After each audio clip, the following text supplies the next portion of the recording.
आकाशवाणी। तेरी मेरी ने आकाशवाणी। जो एकांत और अकेलाई की बात बोली गई,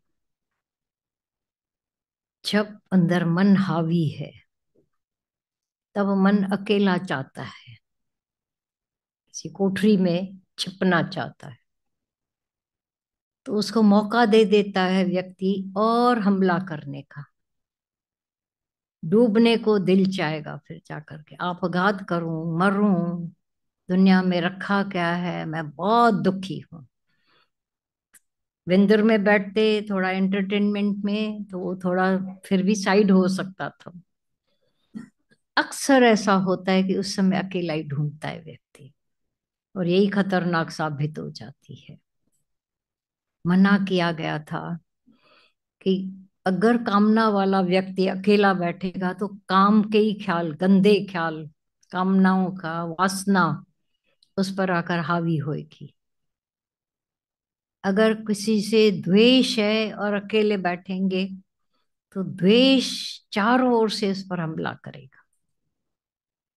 जो जो वीक पॉइंट अंदर छिपी हुई थी वो आकर के प्रकट होगी। एक अकेलाई में बैठने से, एक जब पलंग पर रात को सोते हो, या जब भी वो अकेला हुआ जब, तब आकर के मन हावी हो जाता है। तो दादा भगवान ने सख्त मना किया था कि अकेला कभी भी बैठना नहीं। एक दिन फिर वाणी चली, शांति से बैठ नहीं पाते हो, धक्के खाते हो, आते रहते। दादा आप नहीं बोला है ना, नहीं बैठना। बोला अभी ज्ञान आया है ना तुम लोगों के पास, अंदर गया है ज्ञान, अब बैठो। क्योंकि अब तुम्हारे पास विचारना आ गई है। अब जब बैठोगे तो जैसे डुबकी लगाते हो तो मोती लेके आता है कोई, अंदर जाकर डुबकी लगाते। वो एकांत, वो समानता वाला ज्ञान आज ये यूनिटी ने काम किया है। एक उसमें सारी प्रकृति साथ देने को तैयार है, हुई है। ये कमाल बात नहीं है?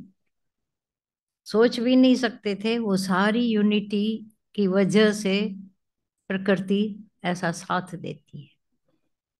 अब उम्मीद है कि एक को भी वहां मन नहीं आया होगा, ख्याल नहीं आया होगा कि ट्रेन से जंप लगा दूं। आधे से खड़ी है ना, जंप नहीं, ऐसा मौका फिर कहाँ मिलेगा। एरो दिलबर दाव मोटी मिलंदे की न की, माता का शब्द होता था। ऐसा दिलबर दाव। फिर थोड़ी बहुत तकलीफ देखी होगी, वो नो परवाह। पर देखो अब अनेक होते नहीं देखी, नहीं। यूनिटी स्ट्रेंथ, ये अकेला नहीं है, सब मिलकर एक हो गए। हमारे जो गलत सोच थी वो चली जाती है।